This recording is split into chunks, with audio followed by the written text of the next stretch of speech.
This podcast is brought to you by Carvana. Carvana makes car selling fast and easy from start to finish. Enter your license plate or VIN and get a real offer in seconds, down to the penny. If you accept, Carvana will come pick up your car from your driveway. Or you can drop it off at one of our car vending machines. Either way, you get paid instantly. It's fast, transparent, and 100% online. Car selling that saves your time. That's Carvana. Carvana. Pickup fees may apply. Hey friends, this is Audie Cornish, host of CNN This Morning and The Assignment, and guess what? Every story you care about, every angle you want unpacked is now streaming on CNN. That means you can catch my show or other CNN programming whenever you want on your favorite device. And a subscription also gets you access to exclusive video series and unlimited articles. So subscribe to CNN at cnn.com/subscription. Running a business comes with a lot of what-ifs. But luckily, there's a simple answer to them. Shopify. It's the commerce platform behind millions of businesses, including Thrive Cosmetics and Momofuku, and it'll help you with everything you need. From website design and marketing to boosting sales and expanding operations, Shopify can get the job done and make your dream a reality. Turn those what-ifs into... Sign up for your $1 per month trial at shopify.com/special offer. Introducing Meta Ray-Ban Display, the world's most advanced AI glasses. With a full color display built into the lens of the glasses, it's there when you need it and gone when you don't. Send and receive messages, translate or caption live conversations, collaborate with Meta AI, and more. Be one of the first to try Meta Ray-Ban Display. Visit meta.com/Meta Ray-Ban Display to book a demo and find your pair. This episode is brought to you by Paramount Plus. Paramount Plus has movies. So many movies. The movies you've seen 1,000 times and could watch 1,000 more. Iconic movies your friends can't believe you haven't seen. New movies, classic movies, new takes on classic movies. So whether you're into Top Gun or The Naked Gun, Mean Girls or Mission Impossible, Smurfs or Sonic the Hedgehog, there's a mountain of movies to discover on Paramount Plus. Start streaming today.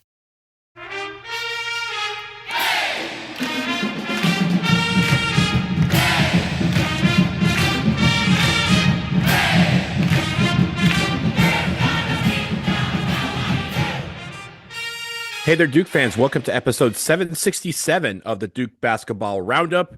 We're coming to you after Duke Basketball takes out Western Carolina 95-54. We'll also discuss some football on the other side of the break. But before we get into all that, I am Donald Wine. I'm your host for this episode. Jason Evans is with me. Jason, how'd you enjoy the day yesterday? There was a lot of football, a lot of basketball on, a lot of sports in general. It was a lot of, you could basically watch Duke stuff from like 1:30 until like dinner time. And that's kind of what I did. Although I'm going to freely admit, so my wife and I went out for a bike ride. And I was like, oh, I'll just record the beginning of the Duke game. We went around noon or so. And I was like, I'll just record the beginning of the Duke game. I got back to my house and I discovered that for some reason, AT&T Uverse, yes, I still use Uverse. I don't know. I don't even want to get into discussion of this. For some reason, AT&T Uverse like says it will record the CW, but doesn't record the CW. So I was like, what? Luckily, I was only the game was about 10 minutes in at that point. I picked it up from there, watched the rest of it, and then the good old faithful highlights on YouTube were able to provide me with proper context and perspective on the first 10 minutes or so of the game. But yeah, I missed the top of this contest. I've seen enough replays that I think I can comment on it. So I watched the whole game, but I watched it in a different order, Jason. I think, as you know, I was in New York on Friday. My cousin got married, the cousin who played women's soccer at Duke. So congratulations, Lex. Love you. I was on a 4 a.m. bus back to D.C. so that I could go to the Washington Spirit playoff game, which took place at the same time as the Duke basketball game. So what I did was I went to the playoff game, celebrated that the Spirit won, came back home, watched the football game live. And then once the football game was done, then I watched the entirety of the basketball game. And so I was able to get everything in. Great day of sports. Jason, very quickly, did you hear Gus Johnson's call on Omar Cooper's touchdown in the Indiana-Penn State game yesterday? Because if you didn't, you missed arguably the greatest sports call of all time. An incredible catch, by the way. It's just like An incredible catch. off the Catch chain. of the year. Yeah. It's funny. Penn State couldn't beat anybody good for years and years under James Franklin. They came darn close to a huge upset yesterday. Really, really fun day of college sports. But we got so much, Donald. We got to get to it, babe. There's way more football to discuss on the other side of break. As I mentioned, let's get to the basketball. Again, Duke hosting the Western Carolina Catamounts. 95-54 was the final score there, and a game that was pretty easy going for the most part. Jason, we'll get into the headlines first. I want to start with, there was a couple of these, but I want to give kudos to Jared Strauss because he got his in first. Catamounts can amount to much against Duke. We had a couple of those Catamounts can amount type of headlines. I also want to shout out John Grantland, who always sends in a ton of headlines. The best one that he sent in was WC plus CW equals EZW for Duke. That is math, John, that anyone can do on this fine Sunday morning. Really, so I noted that we had all these catamounts can't amount. I was like, yeah, so I kind of crossed all those off. The only other one I really loved was a different one that John Grantland said in. John Grantland had cats mounted. Duke works in taxidermy by cutting, stuffing, and shellacking Western Carolina. I enjoyed that one a lot. That was my only other headline. He gave us math, he gave us biology, just the whole, everyone's going to school on this Sunday morning, Jason. The last one I had was from James Blitch, or Jim Blitch, I should say. He writes in often, and again, it was kind of a nice little use of acronyms. DU, KO's WCU, PDQ. And Jason, as we get into the game, I first want to start off with the fact that it felt easy, it felt cool. I think we maybe didn't have the fast start, but our defense really, really shined. But before we get into that, I know you want to highlight something before we dive fully into the good. Yeah, you kind of hit on it, which was, before we get into the good and the bad, I just want to say it's kind of hard to tell too much from a game like this with a badly overmatched opponent. No offense to Western Carolina, and all these games count, and all those other caveats that we clearly stress all the time on this podcast. But these games like this, they're enjoyable, but I just don't know that you learn all that much about what it takes to beat power conference teams to advance in March and things like that. Obviously, you need games like this to prepare for those bigger ones, but I'm avoiding too many big takeaways from a contest like this. And I kind of wish, can we flip this with the Tennessee game? Make this one an exhibition, make that one a game that counts, quad one victory. Maybe can we pull, NCAA, are we allowed to do that? I don't think so, unfortunately. No, I don't think we could do that retroactively, Jason. But I think after the Tennessee game, we both tried to do our best to petition the NCAA to make it happen. I haven't heard back from them yet. Yeah, and by the way, I should note in the category of these games count, Duke is now up to number 4 in Ken Pomeroy's rankings. We started the year at number 8. We moved to number 6 after the Texas game. We are now at number 4. So as much as I'm sitting here saying, you can't know too much from this game, Ken Pomeroy's computer said you can know enough to advance Duke 2 more spots up in his rankings.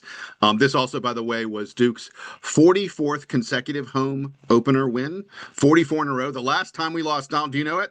Do you know the last time Duke lost? It's like 1987 against Vanderbilt or something, right? 1981. 81, against Vanderbilt. yes. A double overtime game against Vanderbilt. I have been a Duke fan for a long time. I'm an old man, Donald. I have zero memory of that game, probably because that actually came even before I was a big Duke fan, because I think I was just like about to enter high school at that point. I just did math for John Grantland on this pod, and then I messed up the math of 44. I turned 43 this month, Jason. 1981 is before I was even born, so I should have done the math there. But yeah, it's been a very long time since Duke has lost a home opener. Jason, I want to start because you mentioned the Kim Pom rankings and how we've shot up to number 4. Did you notice that we've talked about how the defense has been outpacing the offense so far in the early season? But did you notice that Kim Pom has us ranked 7th in offense and 7th on defense? With that in mind, Jason, I'm going to start with the confidence factor, because I think the biggest takeaway that I wanted to see from this game was increasing confidence. These are the games, as you mentioned, that you may not get some huge takeaways, but as we gain confidence from some of these guys, I want that to be able to carry over. I think the first part, honestly, you have to start with is the defense, because holding a team to 30% from the floor, 15% from three, and even 54% from the line, with 14 turnovers, 7 steals, and 4 blocks. I think they did great at taking a team that they were supposed to beat handily and beating them handily. It was the defense that really helped. I mean, I think at a certain point, 9 minutes into the game, it was 25-6.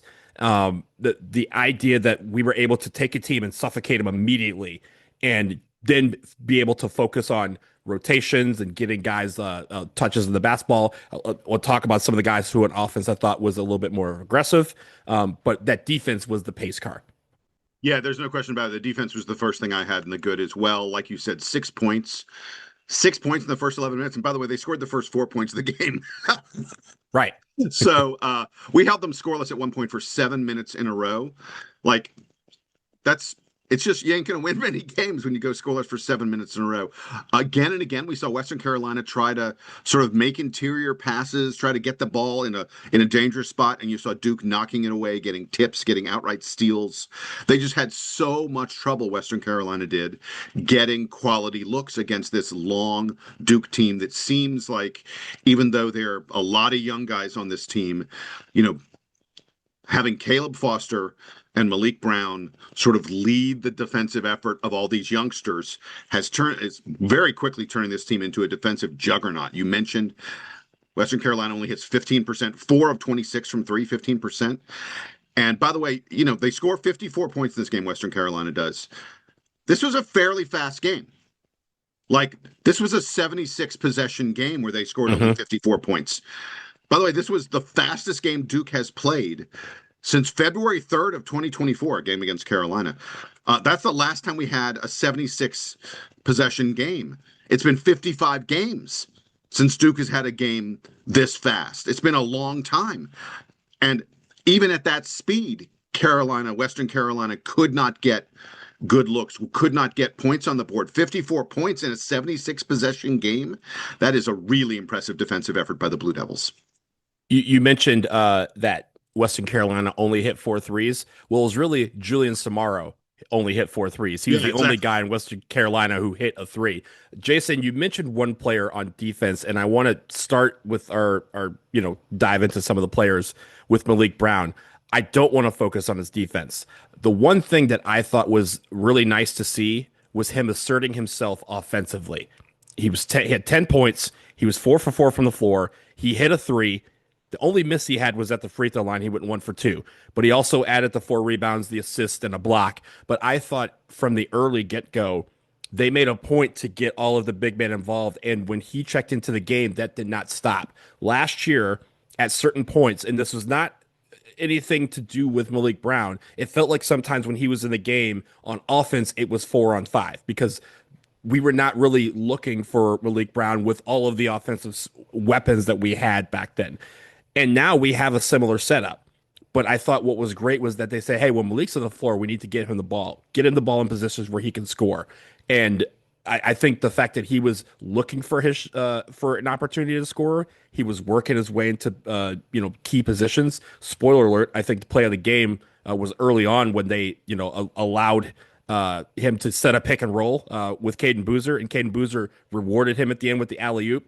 I thought that was a way it started to take the game out of reach from Western Carolina's part, but also from Malik Brown. I'm sure that was a huge confidence boost on offense because, hey, if we have foul trouble or if we have things that make our rotations a little bit wonky, and we'll talk about that a little bit later in the bad, I think the fact that Malik Brown can assert himself offensively means that if we don't have our main offensive stars of the game for whatever reason, drop-off is not going to be there. Yeah, look, the reason Duke fans know about Malik Brown is because when he was at Syracuse, he had a game against. Didn't he get like 24 points against? No, it was like 27-9. Like we're like outrageous. Yeah, that guy can shoot. We're getting that guy in the transfer portal, please. Yeah, he was. It was great. I guess it was 2 years ago. I guess. But the thing I was going to say about Malik Brown was that I feel like he and Caden Boozer had something going on last night. You mentioned that one lob play. There was also a play in the second half where. I forget was a pick or something, but Malik sort of rolled to the basket and Caden found him for a wide open layup. he was 4 for 4. Other than the 3-pointer where he was wide open, he had nothing but easy shots in the paint. I forget in the stats game we were all talking about the fact that picking Malik. I think was it you that picked Malik Brown? I think I picked Pat. But yes, Malik Brown was somebody picked Malik Brown. Yeah, maybe it was Scott. I think Scott picked Malik Brown, a really, really good pick because he doesn't take bad shots at all. He's not a guy who's looking to score a great deal, and he went 4 for 4 in this game. But I want to segue it into Caden Boozer, who, like we said, was one of the guys finding Malik again and again. I love the way Caden plays with pace. That the ball just feels like it's being pushed up the floor every damn time Caden is in the game. And I really loved how aggressive he was going to the bucket in this contest. I mean, Caden in this game finishes with 14 points, 7 rebounds, 5 assists, 2 steals. Look, he's only played 2 games. Clearly his best game yet was Caden, but the stat that really jumped out to me was plus minus. Hey, we're back at Duke, so we're getting plus minus again in the box scores, Donald. Caden Boozer played 26 and a half minutes of playing time and had a plus minus of plus 32. That led the team. Best on the Duke team was Caden Boozer. Again, a 10-5-5, 14-7-5. And everything just looked a little bit more crisp, a little bit more flowy when he was in the game. And speaking of 10-5-5s, we also had Cameron getting a 10-5-5, and Caleb Foster barely missed one with a 9-6-4 game. But we were just, it was coming from a lot of different places, getting rebounds from a lot of different places, assists from a lot of different places, and all those guys were in the scoring total pretty nicely. I was going to say the Boozers get the first 2 10-5-5s of the game. Of course, in the case of Cam, it's a 25-5. And as you mentioned, CFOS was just shy of getting it. So, again, a lot of ball movement. Let's talk about the ball movement real quickly. 21 assists on 30 made baskets. That's 70%. Hey, this is happy down over here. I like when we do that. That's a great number. And the fact, again, that it came from a lot of places. You mentioned Cam had 5 assists. Caden had 5 assists. CFOS had 4 assists. You had guys distributing all over. And this wasn't like the other game against Texas where everyone just kind of had 1 or 2, but everyone was getting involved. It was at a certain point, we knew who was going to be handling the ball, and we knew who was going to be making the plays, and we let them do that. And I think that's, again, a confidence builder where if Cam is not passing the ball on a particular night very well, great. We have his brother to pick up the pace. We have CFOS to pick up the pace. Malik Brown can get assists. Big Pat got 2 assists. We have these guys who can get everybody involved. And when there's bad shooting nights, we can make up for it in other ways. Like, again, Malik asserted himself offensively. So I like the confidence. The overall theme for me was confidence was boosted quite a bit with this game. And it's not an inflated boost. It's hey, the things that we weren't doing as well against Texas, let's work on those individual plays or individual attributes so that when we get to our next big opponent, we'll be ready. And I think that was them not, again, taking out a opponent they should by doing the things that they do best. And that's what I really liked about it. Yeah, we mentioned Cameron Boozer a little bit. As you said, 25, 8, and 5. His plus minus was plus 30 in 23 minutes of play. And I just wanted to note, look, it's early in the year, really early in the year. But at the moment, in Ken Pomeroy's Player of the Year rankings, which are purely statistically based, nothing but stats going to the Ken Pom Player of the Year, Cameron Boozer is number 1 in the country in the Player of the Year rankings on Pomeroy's machine, computer, whatever you want to call it. This was, as I said, coming into this game, I didn't think there would be much of a chance of Western Carolina sort of figuring out a way to stop Cameron Boozer. I didn't think they had the personnel, the athletics, and the physical size to stop Cameron Boozer, and I was pretty much right. He was, he had 25 points. I think if Duke had needed him to get 35, he would have had no trouble getting there. We're going to have a preview of Army coming up in the next 24 hours or so. Deep tease on the Army preview. They also do not have anyone who can stop Cameron Boozer. Yeah, we'll talk about that tomorrow, most likely, as the crow flies. But Jason, to kind of wrap up the good, because I know we want to get to a lot of other things. First of all, I thought the rebounding was great. We got again a lot of guys contributing on the rebounding front. We out rebounded them 51-42. And you know what? We have to. I'm glad that we start the year, Jason, with walk on points. Both from Efi and from Jack.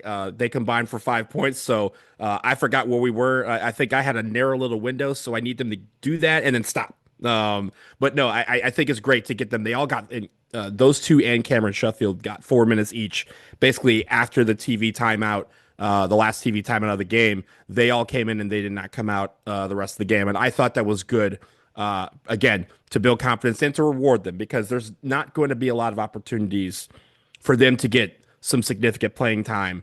And these are the times you want to do it. Take out an opponent that you're supposed to, do it early, do it, by a huge margin so that you can get those guys in and reward them for all the efforts they put in practice to get everybody ready. So I'm really, really glad to see, A, that they were getting involved, and B, we may have underestimated the walk-on points here. Only because these guys are legit players. They're no walk-ons, and we're just kind of throwing them in a different category here. But they looked confident when they came off the bench and they were looking for the shot. Cam missed a couple. Cam Sheffield missed a couple, but his day will come too. So I'm really, really glad to see that. Yeah. By the way, the last thing I wanted to mention really quickly in the good, I thought Pat Gongba, he was 4 or 5 on shots. Functionally everything he's taking is at the rim, but still, I kind of wish he only took 6 shots in this game. Big Pat took one of those 3-pointers. I need him to start hitting those threes. But I kind of wish Duke would find a way to find him a little bit more. They were looking for him a fair bit, but I could even see, especially against these somewhat, overmatched opponents who are having trouble finding someone to guard Cameron Boozer. They really would have trouble finding someone to guard Pat Gongba. I sort of wish Pat had a couple more shots. Like for Pat to have the same number of shots as Nick Homenia, they both took 6 shots in this game. I'm sort of like, that's gotta, we got a guy here who can finish in the lane. Let's maybe get him a little tiny bit more often. But I was glad to see Pat also get into double figures. So we can move on to the bad now. The good is it was so all encompassing that we didn't spend a lot of time on it. Yeah, well, I think the one thing as we transition from good to sort of bad, it's not a bad thing, but it's something that we do need to note. And this one thing I kind of alluded to, which was the rotations. After the game, during the post-game press conference, John Shire announced that Sebastian Wilkins is going to redshirt this year. He made a point to, off the lead, kind of make sure people don't start talking about the fact that Sebastian Wilkins did not get any playing time in this particular ball game, and that is the reason. I just want to read the quote. Obviously, there's some value to game experience. He would have gotten some game experience tonight, but to save the eligibility is the right thing for him, and it's the right thing for our program, where he can focus on his body and his game. Everything where he can be ready to go for us. I just want to make sure you guys are aware of that, end quote. So, Jason, I think the one thing is it's going to be a 9-man rotation for all intents and purposes. Yeah. And now over the next couple of games, I want to see how that distribution kind of levies itself out. If you think about it, Caden Boozer led all players yesterday with 26 minutes played. Cameron Boozer had 23 minutes. I doubt there's going to be many games, Jason, where Cameron Boozer's only going to get 23 minutes, unless, again, we're blowing teams out by 40. I think as that happens, I wonder. I think everyone got 7. I think Malik and Sarr were the 2 with the lowest amount of minutes, and they got 17, other than the 3 at the end of the bench. So I'm wondering if this is going to be a play where you're going to have some guys, almost every one of those 9 guys, get 10-ish minutes a game, and then it's going to be based on feel who gets 30 and who gets 20. Well, maybe you're right about that. And part of it may be sort of looking who has the hot hand in each game. Mm-hmm. This is the guy that we're going to kind of run with. And to some extent, perhaps one of the reasons we saw Caden Boozer get time was because he seemed to have the hot hand, at least in terms of the way the offense looked when he was in the game. Speaking of the hot hand, I predicted coming in this game that maybe this would be the contest where we would break out of a little bit of a shooting slump, and I was wrong. We started the game, the 3-point shooting, 3 of 17, just 17% in the first half. Wow. Now, once the game was functionally over in the second half, we got hot. We were 7 of 15 on 3-pointers in the second half, almost 50%. But the first half, like our starters were just 1 of 11 on 3-pointers in the first half. That's not any good. But I mean, on the other hand, I guess maybe save it for a game where you need it, because this was not a game where you needed good 3-point shooting. And I mentioned a little bit about Patrick Gongba and how I want us to look for him a little bit more. We were trying to get some lobs and stuff to Patrick at the rim, but our success rate on even getting the ball to him was middling at best. And in fact, one of the things I noticed in this game is that this game and the Texas game, Duke is still a team that is not finishing great at the rim at all. We were in this game, Bart Torvik tracked shots at the rim. In this game, we were 18 of 28, 64% on shots at the rim. Now, that's against a team that really doesn't have many guys who are capable of getting in your way. And, from a size standpoint, Duke should be pretty good against a team like Western Carolina. 64% is okay. It's not great. Against Texas, we were just 12 of 22 on shots at the rim, 54%. So on the season, Duke is right at 60% on shots at the rim. Now, a year ago, Duke was 64% on shots at the rim. And it'd be real easy to go 60%, 64%. There's not a huge difference there. But, where we are on the schedule, no offense to Western Carolina, Duke's number should be higher. After half our games have been against teams that are frankly non-competitive with us, and yet we're struggling to meet last year's, percentage on shots at the rim. And also, by the way, in addition to at the rim, there's a separate category for dunks. Last year, Duke hit 89% of their dunks. This year, we're only at 78% on our dunks. Again, low sample size, just 2 games, but these are 2 things: shots at the rim and dunks. These are things that I'm looking for this Duke team to maybe improve. Not a lot. It's not like it's terrible, but let's get it moving up a little bit, because this is going to matter. These little tiny percentages do matter over the course of the season. When you play a smaller team, and we're going to see this again throughout the season, they have a tendency to pack the lane because, one, they need to have bodies in the lane to kind of compete with the bigger guys. Yeah. But they also, the result of that is that they almost dare you to shoot over them. And they say, hey, we're going to be in the paint. You go ahead and shoot those threes, and it's upon you to make them. We're getting open looks. We're just not making them yet. And until that changes, the fact that we can start out early and hit a couple threes, that's going to bring teams back out of the paint and say, okay, we got to guard them. Like they're hitting their shots, and that's what opens up the lane for people to slash, but also opens up more avenue for our big guys to operate down there. The shooting woes are contributing to the fact that we may not be finishing at the rim because we have a little bit more some bodies down there to kind of work around. It's a balanced operation here. So I think once the shots start falling, and there's going to be games where we're going to hit a lot of shots early, that is going to be what pulls people back out of the paint. And then again, it opens up even more opportunities. By the way, speaking of shooting woes, just really quick, I want to transition into a couple players. First of all, Caleb Foster obviously only goes 1 of 8 from the field. I'm going to be talking about the one that he did hit a little bit later on, but he was only 1 of 8 from the field, 0 of 5 on his 3-pointers, and we need Isaiah. We need Slim to be better than 0 for 5 on 3-pointers. There's no question about that. And yet, I thought he actually had a decent game because he was taking the ball to the basket repeatedly. Like, he got fouled a lot. And he was going to the rim. Now, he's one of the reasons we struggled at the rim a little bit, but he was going in there a lot of the time, and I like that. And then sort of hand in hand with that, how does Darren Harris play 22-plus minutes and not take a 3-pointer? How does he play 22 minutes and only take 1 shot from the field overall? I know he got fouled, but and frankly, late in the game, Darren was in there and he was looking for those walk-on teammates. Like, he was the guy who assisted on Iffy's shot. He was the guy, I'm pretty sure he was the guy who assisted on Jack Scott's bucket. Darren was making sure to get those guys, and I love that about him. But man, I feel like I need more offense out of Darren Harris. And at least 15 minutes of his minutes were legit rotation minutes. For him to only take 1 shot in that period of time, I just want us to find a way to get him open because he's such a flamethrower.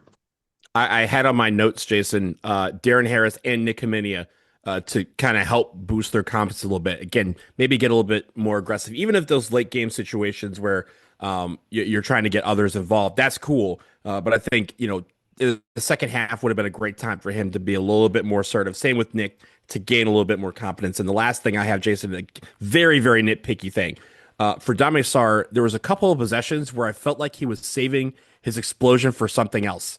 And I don't want that to become a habit, because there's definitely opportunities there where, yeah, sure, you may anticipate the play going on. And I'm not as right brain as some of these basketball players who can see a couple of plays ahead of time and say, okay, here's what can happen. But this is not a game to conserve your explosion. Use it. That's why you're here, and be confident in using it. These are the times that you can make some mistakes and go, okay, this is what I need to learn for next time. And I think he's going to be great in that regard. I don't think this is going to become a problem. But I want to see if there's a chance for him to go to the hole and, try to dunk somebody's arm off. Do it.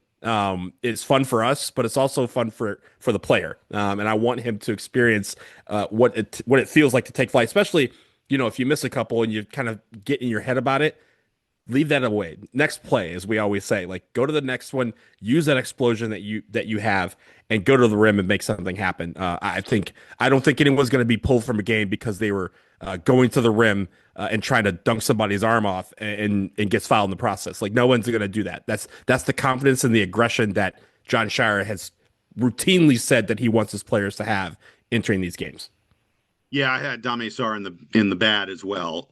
a really, really poor offensive game from him. Misses his 2 field goals, misses his 2 3-pointers. Even at the free throw line, he's just 2 of 5 at the free throw line.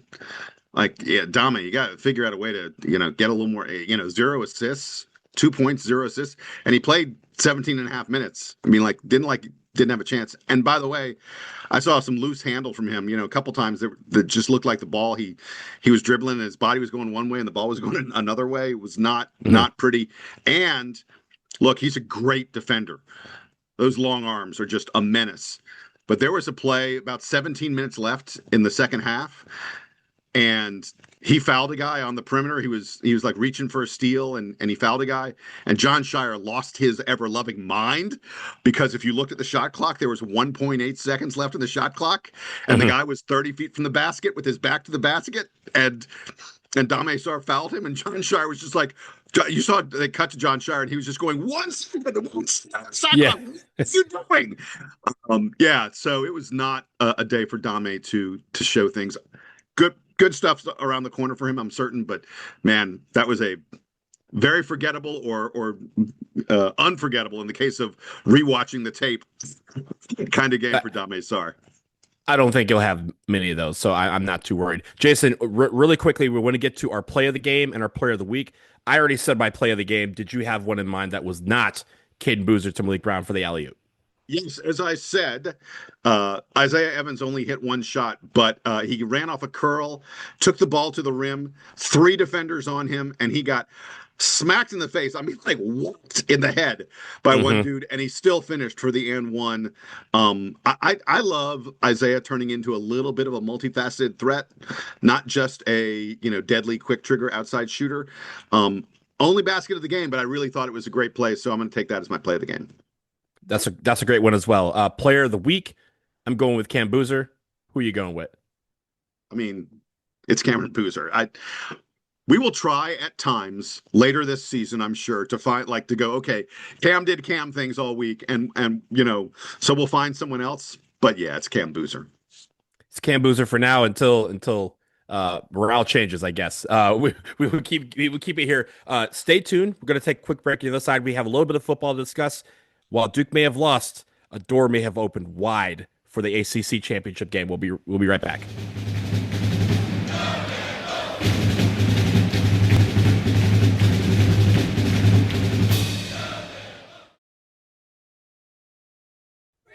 All right, Duke fans, you know what time of year it is. The countdown is on. Holiday shopping season is officially here, and Uncommon Goods takes the stress out of gifting with thousands of unique, high-quality finds you won't find anywhere else. Don't wait. The most meaningful gifts get scooped up fast, and now is the perfect time to cross names off of your list. Uncommon Goods has something for everyone, like my acupuncture mat that I find myself using daily, Jason. From moms and dads to kids and teens, from book lovers, history buffs, and diehard football fans, to foodies, mixologists, and avid gardeners, You'll find thousands of new gift ideas that you won't find anywhere else. And when you shop at Uncommon Goods, you're supporting artists and small independent businesses. Many of their handcrafted products are made in small batches, so shop now before they sell out this holiday season. Yeah, don't wait. Cross those names off your list before the rush. For you to get 15% off your next gift, go to uncommongoods.com/DukeBB. That's uncommongoods.com/DukeBB for 15% off. Uncommon Goods, we're all out of the ordinary.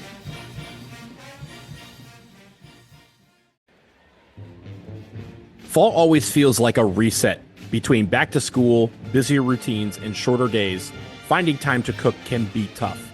That's where Factor can help. Their chef-prepped, dietitian-approved meals make it easy to stay on track and enjoy something comforting and delicious, no matter how hectic the season gets. Yeah, and you can choose from a wider selection of weekly meal options, including premium seafood choices like salmon and shrimp at no extra cost. And for the first time, try Asian-inspired meals with bold flavors influenced by China, Thailand, and more. For more choices and better nutrition, that's why 97% of customers say that Factor helped them to live a healthier life. You can feel the difference no matter what your routine is.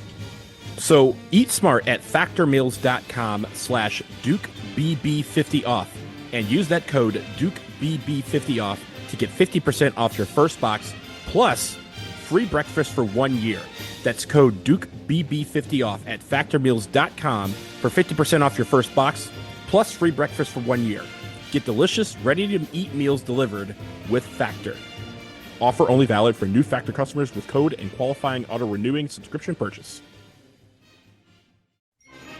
Feeling stuck in your daily wellness routine? You're not alone. Our friends at Cornbread Hemp hear you. Their organic CBD gummies are made to help you feel better, whether it's stress or poor sleep or just needing a moment to unwind. Yeah, Cornbread Hemp's CBD gummies are made to help you feel better. They are scientifically formulated to work with your body, not against it. And they only use the very best part of the hemp plant, the flower, for the purest and most potent CBD. And right now, if you want, Duke Basketball Roundup listeners can save 30% on their first order.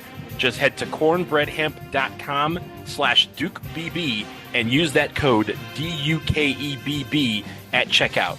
That's cornbreadhemp.com/DukeBB and use that code DukeBB to save 30% on your first order. This episode is brought to you by Disney. This Thanksgiving, Judy Hopps and Nick Wilde are back on the big screen. So grab your family and friends as Disney invites you to return to Zootopia for the phenomenal movie event of the holiday season. See all your favorite Zootopia characters plus new favorites in the most pawsome movie of the year. Don't miss Disney Zootopia 2 when it hits theaters everywhere November 26th. Get your tickets now.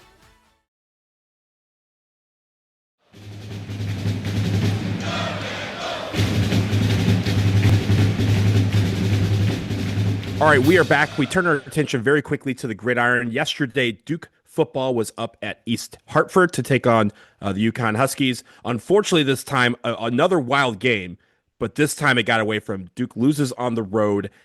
But, Jason, as we kind of look at this game, we know it doesn't mean anything in the ACC championship game race, but we also got a little bit of a nugget, maybe two nuggets in the form of Louisville and UVA both losing.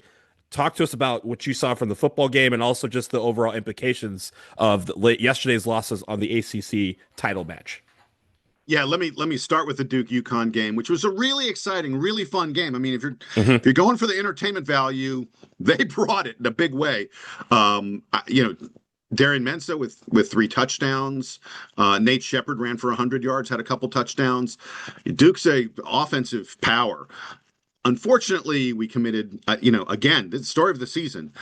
If Duke doesn't commit turnovers, Duke wins games. But unfortunately, Duke commits way too many turnovers. And in fact, one on what we were hoping to drive for either the game-winning score or the game-tying field goal, and then it's all over. But we got to mention the Duke defense, UConn was just ripping off big play after big play after big play. They went for, close to 500 yards of total offense, UConn. And look, I know UConn is a really good independent team. Jim Mora is a really good offensive coach. I'm surprised they've been able to keep him around as long as possible. I feel like with all the openings that are going to happen this offseason, Jim Mora may go to a major conference someplace. But, you got to be worried about Duke's ability to stop teams. I think that Duke has just suffered so many injuries, like especially to our linebackers, that we're really struggling with tackling. Teams are ripping off big plays because once they get past the front line, the linebackers aren't quite in the right spot. I'm not blaming anybody, but it's just it's been Duke's had some struggles stopping teams. But I want to segue. Well, actually, you know what? You get in on the game really quick. Yeah. And then I want to talk about the ACC championship race. Go ahead. Really quickly, I think you mentioned the defense, and I think the defense giving up big plays is, as you mentioned, a result of the injuries. Now, that's not an excuse, but what's happening now is that instead of our first and second string guys going, we're in some places we're on our third or fourth string guys. And so everyone is gassed. And so what happens when you're gassed, you let down your guard a little bit, you try to save energy, and you don't, expend as much energy in every play. And that's what allows some of these big plays to happen is lack of concentration, lack of focus because you're tired, and the mental capacity of that. And so that's something they're going to have to overcome. I mean, the games don't get easier. We have 3 more games in the regular season and then hopefully a really nice bowl game, but they really need to figure out a way to limit those big plays because Jason, 1 or 2 of those big plays goes the other way and it's an incomplete or a fourth or whatever. They're punting, we're getting the ball back, we have the momentum, and it keeps points off the board, which was costly for us yesterday. Yeah, for sure. And a frustrating loss because you want it, but I mean, so Duke's in these 1-score games, who has possession last kind of games. We won one against Clemson, and now we lose one to UConn. That's the trade you want to make because ACC games matter a lot more than these non-conference games. So it's kind of crazy that Duke is as good as they are, and they're 1-3 in non-conference games this season. That's just kind of wild. But let's get to the ACC really quickly. So Donald, I went ahead and I've looked at things. There are currently 5 teams in the ACC with 1 loss, and I think you're going to end up with at least 2 teams with 1 loss. Who make the ACC championship game. I think 2 teams, maybe 3 teams finish the year with 1 loss. Duke plays Virginia next week. Those are both teams with 1 loss. The loser of that game is functionally eliminated as far as I'm concerned. Pitt plays Georgia Tech. They are both teams with 1 loss. The loser of that game, functionally eliminated. The other team that has 1 loss, so Duke, Virginia, Pitt, Georgia Tech. The other team with only 1 loss is SMU. They don't play any of the other 1-loss teams. They do host Louisville. They play at Cal, so SMU could lose. But I'm just, for the purpose of this, I'm going to think SMU wins out to get to 1 loss. Duke wins out to get to 1 loss. And then one of Pittsburgh or Georgia Tech wins out to get to 1 loss. So we're in a 3-way tie there. I believe, and I'm not 100% certain, but I believe that if we're in a 3-way tie with one of Pitt or Georgia Tech and SMU, that Duke would have the tiebreaker over SMU to have a victory over Wake Forest, and SMU lost to Wake Forest. So our common opponent matchups would favor Duke. Again, we would have a victory over the team that they lost to. We would have victories, and they would have victories of all of our other common opponents. And as a result, Duke would have the tiebreaker over SMU if that's how it all works out. Yeah. The one wrinkle in all of this is Georgia Tech, because Duke lost to Georgia Tech. SMU doesn't play Georgia Tech. It's kind of complicated and such in there, but I believe still in that case, Duke would have the advantage if we're in the tie with SMU, even though because SMU didn't play Georgia Tech, even though we lost to Georgia. It's complicated, Donald. I'm saying too many names and all this other kind of crazy stuff. The bottom line is, I believe that in a 3-way tie, because the only way there's a 3-way tie is if SMU is there, Duke has a tiebreaker over SMU. That's my bottom line. And my other bottom line is you got to win. Got to win, got to win, got to win. If Duke does not beat all 3 of Virginia, UNC, and Wake Forest, we're not going to the ACC championship game, and then we're looking at a middling bowl, whatever kind of bowl. But that's just where we are at the moment. And I have nothing else to say about it. I mean, look, you mentioned Georgia Tech and Pitt playing each other. Pitt also plays Miami, which is, again, Miami has 2 losses, but that is a game that Pitt could very easily lose. And, you have these teams that all have, multiple games that are in peril, right? And some of them may play each other. But Duke, the longer serve is this, as you mentioned, Jason, at the end, win all 3 games. You win all 3 games, most likely the chips are going to fall where we're one of those 2 teams that gets that berth in the championship game where, again, anything can happen and you have a chance to get to the playoff, however small that chance may be. The door is open.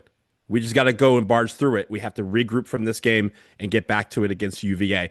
That will do it for this episode of the Duke Basketball Roundup. Again, check your feeds. We'll be back at some point, maybe midday Monday, to preview the Army game. So until then, he's Jason.